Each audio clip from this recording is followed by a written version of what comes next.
Bueno, pues vamos a comenzar. Vamos a comenzar ese viaje que hemos dicho, ese viaje hacia lo muy pequeño, hacia lo infinitamente pequeño. Aquí en el vídeo, en los apuntes nos ponen, nos preguntan, nos ponen una hoja de papel y nos preguntan qué pasaría si yo divido esa hoja de papel en trozos cada vez más pequeños, Lo parto por la mitad, lo parto por la mitad, lo sigo partiendo cada vez por la mitad. La pregunta es, ¿hasta dónde podríamos llegar partiendo ese trozo de papel? ¿Podríamos seguir infinitamente partiendo ese trozo de papel? ¿O llegaría un momento en donde ya no podríamos partirlo más? Bueno, esa misma pregunta es la que se hizo Demócrito hace ya miles de años. Y entonces se planteó eso, ¿no? Si nosotros, cómo era la constitución de la materia y si nosotros podemos partir ¿eh? Algo, irlo dividiendo algo, pues en una sucesión de veces, indefinidamente, es decir, hasta el infinito. Y entonces llegó a la conclusión, pero solo con su raciocinio y con algún experimento pensado, llegó a la conclusión de que no podíamos estar dividiendo la materia indefinidamente, sino que tendría que haber una última entidad, algo muy pequeño, infinitamente pequeño, pero que ya no se pudiese dividir más. Y como ya no se podía dividir más, eh, pues él le llamó átomo. Lo llamó átomo porque átomo es una palabra griega que consta de dos partes, prefijo que es a, que significa negación, no, y una segunda parte que es tomo, que significa división. Entonces, átomo significa no división o indivisible.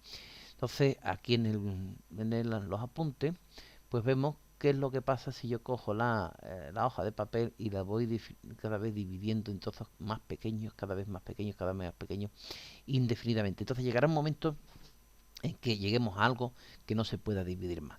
¿eh? Eso pensó, así lo planteó el filósofo Demócrito, y bueno, llegó a la conclusión, poco más que con su raciocinio, que tendría que existir los átomos. Eso ocurrió, como hemos dicho, hace ya más de 2000 años y luego efectivamente se comprobó que efectivamente la existencia de los átomos. Lo que pasa es que los átomos son bastante... ya sabemos que hoy en día se pueden dividir los átomos y son diferentes a como Demócrito los imaginó hace miles de años. De todas maneras, el valor incalculable de esta persona, de este gran pensador, que solo con su raciocinio pues llegó al concepto de átomo, no deja de sorprendernos. Entonces vamos a ver qué es un átomo. ¿Qué es un átomo? Bueno, pues aquí tenemos un pequeño esquema muy resumido de lo que se puede entender por átomo. Los átomos son los componentes básicos de la materia. Son los componentes básicos de la materia. Un átomo está constituido por una corteza donde se encuentran los electrones. Es decir, aquí ven ustedes la corteza y aquí se encuentran los electrones. Y los electrones tienen carga eléctrica negativa, ¿vale? Aquí lo tienen ustedes, carga eléctrica negativa. Luego tienen un núcleo, también el átomo, que está aquí, ¿vale? Y es la parte central del átomo, formados por los protones y los neutrones. Es decir, que en el núcleo vamos a encontrar los protones simbolizados por estas bolitas rojas y con carga positiva, y los neutrones por estas bolitas verdes y sin carga, como su nombre indica, neutrones. Entonces, repitiendo, tenemos electrones en la corteza, simbolizados por estas bolitas amarillas y cargados eléctricamente con carga negativa, los protones y los neutrones que están en el núcleo, los protones con carga positiva, los neutrones sin carga. Bueno, hay que decir también que la masa del electrón es mucho menor, muchísimo menor que la masa del protón y del neutrón. Y la masa del protón es muy parecida a la del neutrón, pero un poco más pequeña. O sea que prácticamente toda la masa, por decirlo de alguna manera, el 99,99% de la masa se encuentra en el núcleo. Porque la masa de los electrones es tan pequeña que en la mayoría de los casos, bueno, pues para que no se considera la mayoría de los casos, aunque cuando tenemos que hacer un problema ya con mayor precisión, pues habrá que considerarla, por supuesto. Pero podemos decir, sin temor a equivocarnos, que el 99,99% de la masa se encuentra en el núcleo, ¿vale? Y también en el núcleo está aquí la carga positiva. Muy bien. Los átomos son muy pequeños, efectivamente, los átomos son muy pequeños, mucho, muchísimo. Tanto que no se ven ni con el más potente de los microscopios.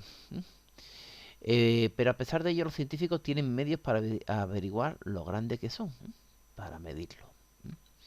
Bien, estas medidas le llegan a la sorprendente conclusión de que el espacio que ocupa el núcleo es enormemente reducido respecto al del átomo. Bueno, si nosotros lo vemos así, que el espacio que ocupa el núcleo es enormemente reducido respecto del átomo, pues nos parece, a lo mejor alguien se pierde, no sabe muy bien lo que estamos diciendo. Bueno, pues lo vamos a explicar con otras palabras.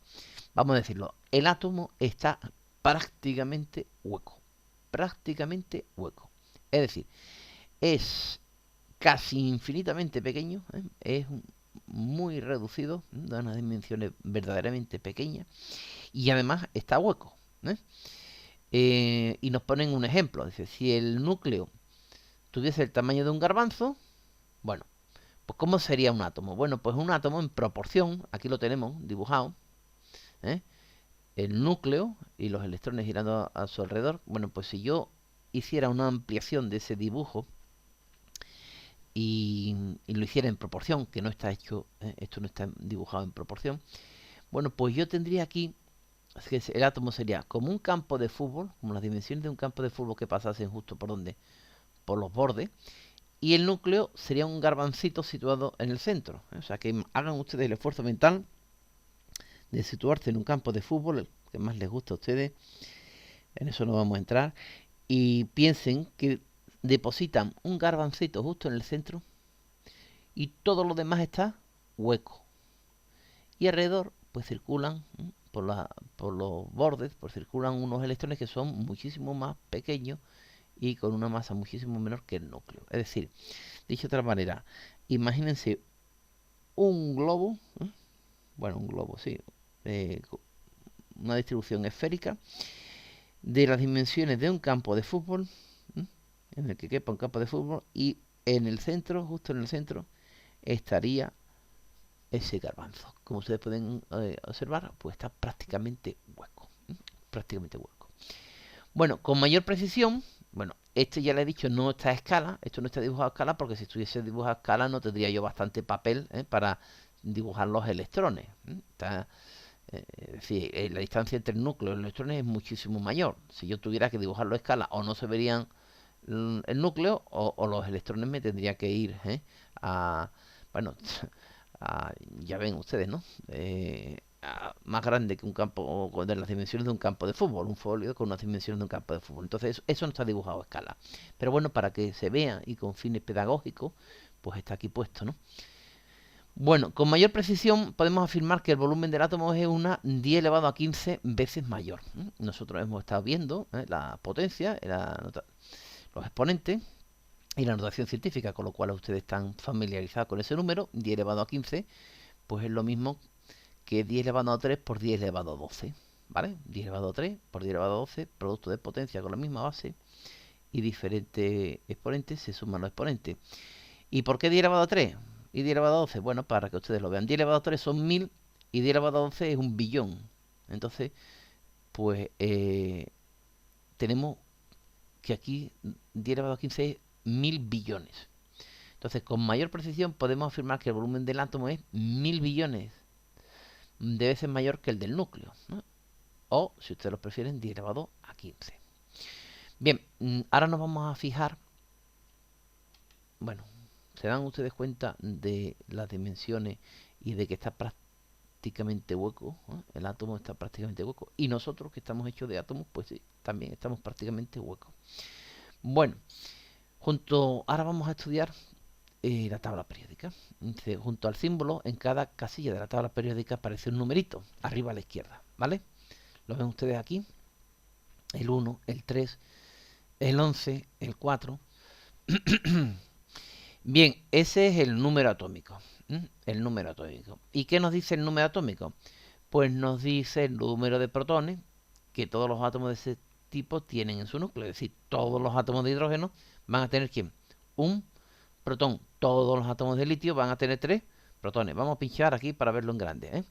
Un protón, 3 protones, 11 protones. ¿De acuerdo? Muy bien. Fíjense además que aquí tenemos la tabla periódica y hay algo curioso. Aquí tenemos un protón y el siguiente que viene aquí a la derecha, este es el hidrógeno, este es el helio. Tiene 2 protones. El siguiente, 3 protones. El siguiente, 4. Aquí, el siguiente, 5, 6, 7, 8, 9, 10, 11 protones, 12 protones, 13. Y están ordenados, como ustedes pueden apreciar, de izquierda a derecha, ¿eh? Y de arriba a abajo en orden que creciente de protones. Es decir, el magnesio tiene un protón más que quién, que el sodio. Y el sodio a su vez tiene un protón más que quién, que el neón. Y este a su vez un protón más que quién, que el flúor. Y así sucesivamente. Salvo algunas excepciones que se dan por aquí, ¿de acuerdo? Que es lo que se conoce como las tierras raras o los lactánidos y los antínidos. Y es como si todo esto estuviese aquí pegado, ¿no? Vean que hay un salto del 57 al 72 y del 89 al 104, pero hay aquí un salto porque sigue por aquí, 58, 59, 60, 61, en fin. Aquí hay una discontinuidad, porque no cabría dibujarlo aquí en la tabla, entonces lo que se hace es que esto se pone aquí. Estos son las tierras, lo que se conoce como normalmente tierras raras, los lantánidos y los actínidos. Muy bien. Bueno, pues entonces seguimos con nuestro tema. Y entonces hemos estado viendo el número atómico, que es el número de protones que tienen todos los átomos de ese tipo en su núcleo. Bien, se representa el número atómico, no olviden ustedes que se representa por Z. Luego, resumiendo, número atómico, número de protones y se representa por Z. Bien, normalmente los átomos son neutros, es decir, tienen el mismo número de cargas eléctricas positivas que de negativas.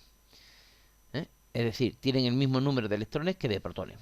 Es decir, vamos a ver, en la naturaleza normalmente se encuentra neutro, pero yo puedo electrizarlo, puedo electrizar la materia mediante, por ejemplo, frotamiento, y puedo conseguir que los átomos no sean neutros. Lo que pasa es que en su estado normal, pues son neutros, ¿de acuerdo? Son neutros. Bueno, en la naturaleza hay 92 tipos de átomos diferentes. Esto es importante resaltar. En la naturaleza hay 92 tipos. Y repito, naturaleza y 92 tipos. Bueno, y otros cuantos más se pueden obtener de forma artificial. Es decir, el hombre ha conseguido, pues ha conseguido crear, por de alguna manera, obtener de forma artificial otros, bueno, crear, obtener, mejor dicho, obtener otros átomos eh, de, de forma artificial, que no se encuentran en la naturaleza, pero mediante reacciones nucleares, pues ha conseguido obtener estos átomos que no aparecen en la naturaleza. Lo que ocurre es que muchos de ellos son inestables y duran tan poco tiempo que realmente pues es prácticamente como si no existiesen. Bien, cada uno de ellos tiene su nombre y además para representarlo de forma sencilla los científicos le han puesto un símbolo, con una letra o a lo sumo dos, ¿vale? Es decir, que cada átomo tiene su nombre. Por ejemplo, este se llama hidrógeno. ¿Y su símbolo quién es? La H, ¿vale? Representado con una letra o con mucho en dos. Por ejemplo, aquí tenemos el oxígeno, que es ¿quién? La O. El hidrógeno, que es la H. El sodio, que es la Na. Y dicen ustedes, bueno, y vamos a ver cómo es que el sodio es la Na. Es Na. La primera mayúscula y la segunda minúscula. ¿Por qué? Porque en ocasiones hay diferentes elementos que se conocían o se trabajaban desde la antigüedad y en muchas ocasiones pues se les pone el nombre que tenían.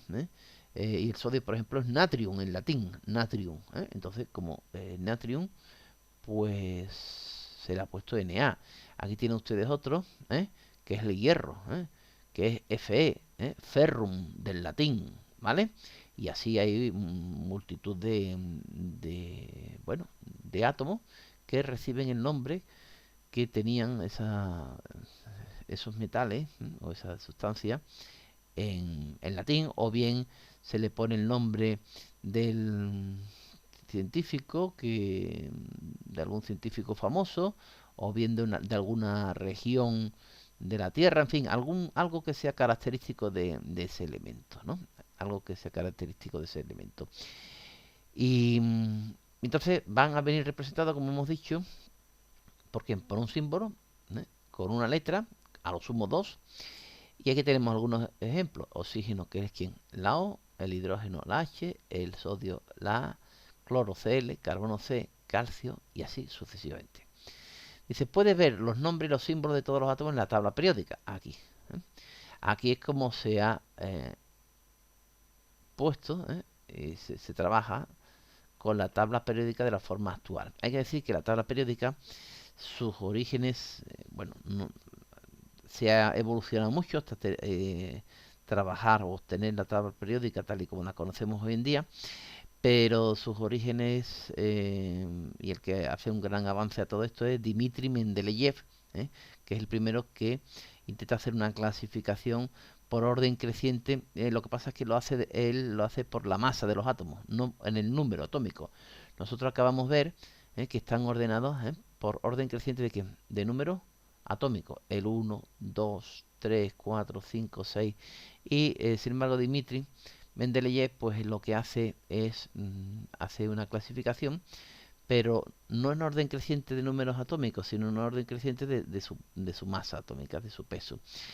Pero en muchos casos coinciden, lo que pasa es que hay diferencias como podremos observar, ¿no? Bien, entonces actualmente se usa aquí la tabla periódica, que es como la forma en ordenar, fíjense ustedes que hay un montón de elementos químicos, con un montón de propiedades, con un montón de características, y pues se ha procurado ordenarlos. Imagínense que tienen ustedes en la habitación un montón de libros. Pues ¿cómo pueden ustedes ordenarlo? Pues si no lo tienen ordenado es realmente difícil encontrar cada cosa, ¿no? Y esto ocurriría lo mismo aquí, ¿eh? Cada elemento químico pues tiene unas propiedades distintas de los demás, que se parecen a otras entre sí, y entonces sería bastante complicado pues si no tuviésemos una buena clasificación. Entonces la mejor forma, se ha observado que es ponerlo en forma, las todas formas de la tabla periódica, ¿vale? Para estudiarlo más fácilmente, para poder estudiarlos más fácilmente, porque hay propiedades que dependen, por ejemplo, de la columna en la que esté un elemento, y se ven los cambios de tendencia en las filas, cómo van cambiando la tendencia de una propiedad en la fila, y bueno, de manera que a estos que tienen en la misma columna se les llama familia, aquí esto se le llama grupo, y a esto se le llama periodo, porque ya verán ustedes por qué. Porque hay aquí una cierta propiedad que va cambiando, va cambiando, va cambiando, llega aquí, y cuando vuelvo a estar en este punto, vuelve a aparecer la propiedad, vuelve a tener este elemento, el cesio, tiene propiedades de nuevo similares a quién, a las que tenía el rubidio. Esa propiedad luego va cambiando, disminuyendo o aumentando, lo que sea, con una cierta tendencia, me imagino que disminuye, y cuando vuelve a venir aquí, pues con el francio, otra vez el francio vuelve a presentar unas características parecidas al cesio, y por eso a esto se le llama tabla periódica, porque las propiedades se repiten de forma periódica, ¿vale? Muy bien, como cuando llega una primavera y al año siguiente vuelve la primavera, pues tenemos ahí que ha pasado un periodo. El periodo que ha sido un año. Entonces en la primavera pues volveremos a tener unas características parecidas a las que teníamos un tiempo parecido. Empieza a florecer las flores en el campo, los árboles empiezan a echar su brote. En fin, tenemos las propiedades se repiten y esto ocurre tras un cierto tiempo, que es un año. En este caso sería el periodo. Aquí, en la tabla periódica, pues el periodo sería todo esto, ¿vale? Hasta que vuelve a repetirse. Muy bien. Por todo esto, o este, o este. Por eso hay periodos largos y periodos cortos. Bien. Bueno, esta tabla es muy pequeña, puedes pinchar en ella para ampliarla. Bien, y no te preocupes, porque no te tendrás que aprender esta tabla de memoria.